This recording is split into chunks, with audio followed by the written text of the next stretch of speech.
السلام علیکم دوستو، ایک بار جبرائیل علیہ السلام نبی کریم صلی اللہ علیہ وسلم کے پاس آئے تو آپ صلی اللہ علیہ وسلم نے دیکھا کہ جبرائیل علیہ السلام کچھ پریشان ہے۔ آپ صلی اللہ علیہ وسلم نے فرمایا جبرائیل کیا معاملہ ہے کہ آج میں آپ کو غمزدہ دیکھ رہا ہوں؟ تو جبرائیل علیہ السلام نے عرض کی، اے محبوب، کل میں اللہ پاک کے حکم سے جہنم کا نظارہ کر کے آیا ہوں، اس کو دیکھنے سے مجھ پہ غم کے آثار نمودار ہو رہے ہیں۔ نبی کریم صلی اللہ علیہ وسلم نے فرمایا کہ جبرائیل مجھے بھی جہنم کے حالات بتاؤ۔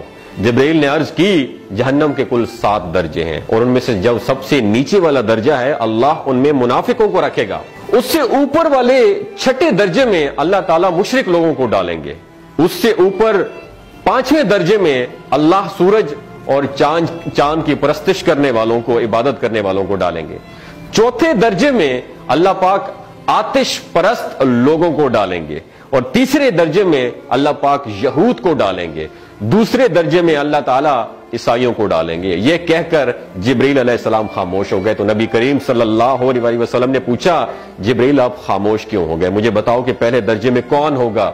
جبرائیل علیہ السلام نے عرض کیا کہ اے اللہ کے رسول، پہلے درجے میں اللہ پاک آپ کی امت کے گناہگاروں کو ڈالیں گے۔ جب نبی کریم صلی اللہ علیہ وسلم نے سنا کہ میری امت کو بھی جہنم میں ڈالا جائے گا تو آپ بے حد غمگین ہو گئے اور آپ نے اللہ کے حضور دعائیں کرنا شروع کر دی۔ 3 دن ایسے گزرے کہ اللہ کے محبوب مسجد میں نماز پڑھنے کے لیے تشریف لاتے، نماز پڑھ کر حجرے میں تشریف لے جاتے اور دروازہ بند کر کے اللہ کے حضور رو رو کر دعائیں فرماتے۔ صحابہ حیران تھے کہ نبی کریم صلی اللہ علیہ وسلم پر یہ کیفیت کیسے طاری ہوئی ہے، مسجد سے حجرے جاتے ہیں، گھر بھی تشریف لے کر نہیں جا رہے۔ جب 3را دن ہوا تو سیدنا ابو بکر صدیق رضی اللہ تعالیٰ عنہ سے رہا نہیں گیا، وہ دروازے پر آئے اور دستک دی اور سلام کیا، لیکن سلام کا جواب نہیں آیا۔ آپ روتے ہوئے سیدنا عمر رضی اللہ تعالیٰ عنہ کے پاس آئے اور فرمایا کہ میں نے سلام کیا لیکن سلام کا جواب نہیں پایا، لہٰذا آپ جائیں، ہو سکتا ہے آپ کو سلام کا جواب مل جائے۔ آپ گئے تو آپ نے 3 مرتبہ سلام کیا لیکن سلام کا جواب نہ آیا۔ حضرت عمر رضی اللہ تعالیٰ عنہ نے سلمان فارسی کو بھیجا لیکن پھر بھی سلام کا جواب نہیں آیا۔ حضرت سلمان فارسی نے واقعے کا تذکرہ حضرت علی رضی اللہ تعالیٰ عنہ سے فرمایا۔ انہوں نے سوچا کہ جب اتنے عظیم شخصیت کو سلام کا جواب نہیں ملا تو مجھے بھی خود نہیں جانا چاہیے، بلکہ مجھے ان کی نور نظر بیٹی حضرت فاطمہ رضی اللہ تعالیٰ عنہا انہیں اندر بھیجنا چاہیے۔ لہٰذا آپ نے حضرت فاطمہ رضی اللہ تعالیٰ عنہا کو سب احوال بتا دیا۔ آپ حجرے کے دروازے پر آئیں، ابا جان السلام علیکم۔ بیٹی کی آواز سن کر محبوب کائنات اٹھے، دروازہ کھولا اور سلام کا جواب دیا۔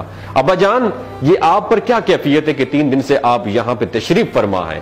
نبی کریم صلی اللہ علیہ وسلم نے فرمایا کہ جبرائیل نے مجھے آگاہ کیا ہے کہ میری امت بھی جہنم میں جائے گی۔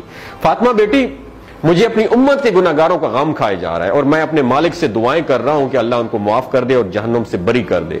اور یہ کہہ کر پھر آپ سجدے میں چلے گئے، رونا شروع کر دیا، یا اللہ میری امت کے گناہگاروں پر رحم کر، ان کو جہنم سے آزاد کر کے اتنے میں حکم آ گیا، وَلَسَوْفَ يُعْطِيكَ رَبُّكَ فَتَرْضَىٰ، اے میرے محبوب غم نہ کر، میں تم کو اتنا عطا کروں گا کہ آپ راضی ہو جائیں گے۔ آپ خوشی سے کھل اٹھے اور فرمایا کہ لوگوں، اللہ نے مجھ سے وعدہ کر لیا ہے کہ روز قیامت مجھے میری امت کے معاملے میں خوب راضی کرے گا، اور میں اس وقت تک راضی نہیں ہوں گا جب تک میرا آخری امتی بھی جنت میں نہ چلا جائے۔ بولتے ہوئے آنکھوں سے آنسو آنا شروع ہو جاتے ہیں بندے کے، جب بندہ سوچتا ہے کہ ہمارا نبی صلی اللہ علیہ وسلم اتنا شفیق اور غم محسوس کرنے والا ہے اور بدلے میں ہم نے ان کو کیا دیا۔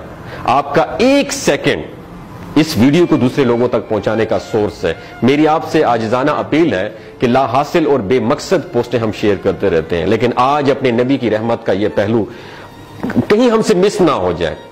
ایک شیئر کر کے اپنا حصہ ضرور ڈالیے گا، کیا پتا کون گناہگار پڑھ کر راہ راست پہ آ جائے اور دوسروں کو تھوڑی سی ہدایت مل جائے۔ کہنے کا مقصد یہ ہے کہ ایک نبی ہمارے لیے اتنا غم خوار ہے اور ہم یہاں بیٹھ کے اس کی امت کے اوپر اتنے مظالم ڈھائے جا رہے ہیں، ہمارے فلسطینی بھائیوں پہ اتنا ظلم کیا جا رہا ہے، لیکن ہم ٹس سے مس نہیں ہو جا رہے۔ آج ہمارے پاس اگر تلواریں ہوتی تو ہم تو بالکل سوچنا ہی ختم کر دیتے، لیکن آج ہمارے پاس میزائل ہیں، آج ہمارے پاس ایٹم بم ہے، لیکن پھر بھی ہم بے حس بنے ہوئے ہیں۔